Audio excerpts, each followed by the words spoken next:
ആലപ്പുഴയിൽ ടൂറിസം മേഖല തകർന്നുകൊണ്ടിരിക്കുകയാണ്. ആലപ്പുഴയുടെ ആ ടൂറിസം മേഖല ഒന്ന് കരുപ്പിടിപ്പിക്കണമെങ്കിൽ KC വന്നാൽ വളരെ ഉപകാരിക്കുമെന്നാണ് നമ്മുടെയൊക്കെ അഭിപ്രായം. KC വേണുഗോപാൽ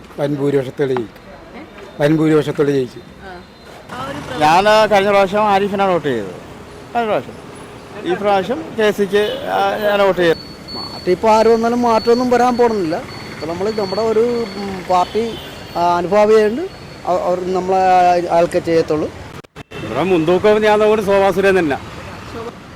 വേണുഗോപാൽ വരാം എന്ന് പറഞ്ഞു കഴിഞ്ഞാൽ കുറേയൊക്കെ വികസനം ഇവിടെ ഉണ്ടാക്കി വെച്ചിട്ടില്ലേ. ചിലപ്പോൾ അതിൻ്റെയൊക്കെ ചിലപ്പോൾ തുടർച്ചയായിട്ട് ഉണ്ടാകുമായിരിക്കാം എന്ന് പ്രതീക്ഷിക്കാം. പുന്നപ്ര, വയലാർ ഉൾപ്പെടെ രക്തം ചീന്തിയ നിരവധി സമര പോരാട്ടങ്ങൾക്ക് സാക്ഷ്യം വഹിച്ച മണ്ണാണ് ആലപ്പുഴയിലേത്. ഇടതുപക്ഷത്തിന് ശക്തമായ വേരുകളുള്ള മണ്ണ്. പക്ഷേ ലോക്സഭാ തെരഞ്ഞെടുപ്പിന്റെ കാര്യത്തിൽ മാത്രം ആ ശക്തി പ്രകടമാകാറില്ല. ലോക്സഭാ തെരഞ്ഞെടുപ്പ് ചരിത്രത്തിൽ ഒരിക്കൽ പോലും ഒരു പക്ഷത്തോടും പ്രത്യേകതയോ അല്ലെങ്കിൽ ഒരു മമതയോ നമ്മുടെ ആലപ്പുഴക്കാർ കാണിക്കാറില്ല എന്നതാണ് സത്യം. UDFനെയും LDFനെയും തഞ്ചം പോലെ ജയിപ്പിക്കുകയും തോൽപ്പിക്കുകയും ചെയ്യുന്ന ഒരു ഇടമാണത്. അതും ട്രെൻഡ് പോലും കണക്കിലെടുക്കാതെ ആരിഫിനെയാണ് CPM ഇത്തവണയും തിരഞ്ഞെടുപ്പ് കളത്തിൽ ഇറക്കിയിരിക്കുന്നത്. ഏറെ ചർച്ചകൾക്കും അതുപോലെ തന്നെ അഭ്യൂഹങ്ങൾക്കും ശേഷം KC വേണുഗോപാലിനെ തന്നെ പാർട്ടി തിരിച്ചുപിടിക്കാൻ കോൺഗ്രസ് കൊണ്ടുവന്നിട്ടുണ്ട്. BJPക്ക് വേണ്ടി ശോഭാ സുരേന്ദ്രനും കളത്തിൽ നിലയുറപ്പിച്ചിട്ടുണ്ട്. 3 പേരും ഒരുമിച്ച് കളത്തിൽ ഇറങ്ങുമ്പോൾ ത്രികോണ മത്സരത്തിനാണ് ആലപ്പുഴ വേദിയാകുന്നത്. ആർക്കൊപ്പമാകും ഇത്തവണ ആലപ്പുഴക്കാർ നിൽക്കുക? നമുക്ക് ആലപ്പുഴക്കാരോട് തന്നെ ഒന്ന് അഭിപ്രായം തേടിയാലോ, അവരുടെ മനസ്സിൽ ആർക്കൊപ്പമാണ് ഉള്ളതെന്ന്.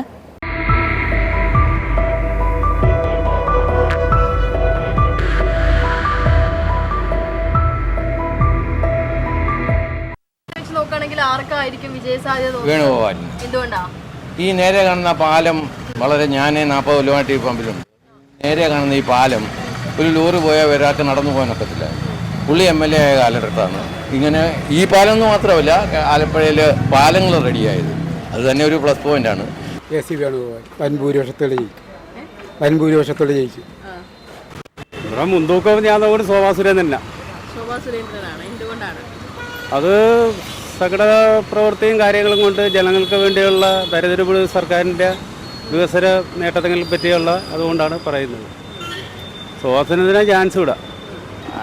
അതിനോട് എനിക്ക് താല്പര്യമുണ്ട്. പക്ഷേ അതായത് എന്തുകൊണ്ടോ കുറേയേറെ കാര്യങ്ങൾ ചെയ്യാൻ പറ്റിയിട്ടില്ല എന്നുള്ളതാണ്. നല്ലൊരു വ്യക്തിയാണ്, അത് ഞാൻ ഉറപ്പ് ഇരിക്കുന്നു. പക്ഷേ അദ്ദേഹത്തിന് നമ്മൾ പ്രതീക്ഷിച്ചത്രയും പുള്ളിക്കാരന് പ്രവർത്തിക്കാൻ പറ്റിയിട്ടില്ല. ഞാൻ കഴിഞ്ഞ പ്രാവശ്യം ആരിഫിനാണ് വോട്ട് ചെയ്തത്. കഴിഞ്ഞ പ്രാവശ്യം ഈ പ്രാവശ്യം KCക്ക് ഞാൻ വോട്ട് ചെയ്യുന്നത്. പക്ഷേ അതേസമയത്ത് എനിക്ക് ആരിഫിനോട് ഒരുപാട് പ്രതീക്ഷ ഉണ്ടായിരുന്നു. കാര്യം ഈ മണ്ഡലത്തിൽ എന്തെങ്കിലുമൊക്കെ കൂടുതൽ കാര്യങ്ങൾ ചെയ്യാൻ പറ്റുന്നത്. പക്ഷെ അത് കിട്ടിയില്ല. ആരിഫ് ജയിക്കുമെന്ന് തോന്നുന്നു. അതിനെക്കുറിച്ച് ഒന്നും പറയുന്നില്ല. ഇപ്പോൾ പുള്ളിയുടെ പ്രവർത്തനം അതുപോലെയാ. നല്ല പ്രവർത്തനം. മാറ്റം ഇപ്പോൾ ആര് വന്നാലും മാറ്റമൊന്നും വരാൻ പോകുന്നില്ല. ഇപ്പോൾ നമ്മുടെ ഒരു പാർട്ടി അനുഭാവിയുണ്ട്, അവർ നമ്മളെ ആൾക്കെ ചെയ്യത്തുള്ളൂ. അയാളെ ജയിക്കണമെന്ന് ആഗ്രഹിക്കും. വേണുഗോപാൽ വരാം എന്ന് പറഞ്ഞു കഴിഞ്ഞാൽ കുറേയൊക്കെ വികസനം ഇവിടെ ഉണ്ടാക്കി വെച്ചിട്ടില്ലേ. ചിലപ്പോൾ അതിൻ്റെയൊക്കെ ചിലപ്പോൾ തുടർച്ചയായിട്ട് ഉണ്ടാകുമായിരിക്കാം എന്ന് പ്രതീക്ഷിക്കാം. ആലപ്പുഴയിൽ ടൂറിസം മേഖല തകർന്നുകൊണ്ടിരിക്കുകയാണ്. ആലപ്പുഴയുടെ ആ ടൂറിസം മേഖല ഒന്ന് കരുപ്പിടിപ്പിക്കണമെങ്കിൽ KC വന്നാൽ വളരെ ഉപകാരിക്കുമെന്നാണ് നമ്മുടെയൊക്കെ അഭിപ്രായം. ടൂറിസം ഉള്ളിപ്പോൾ ആലപ്പുഴയ്ക്ക്, അല്ല വേറെ ഒന്നും ഇല്ല. ഓക്കെ, ജയിക്കും 100% ജയിക്കും എന്നുള്ള ആത്മവിശ്വാസമാണ് ഞങ്ങൾക്ക്.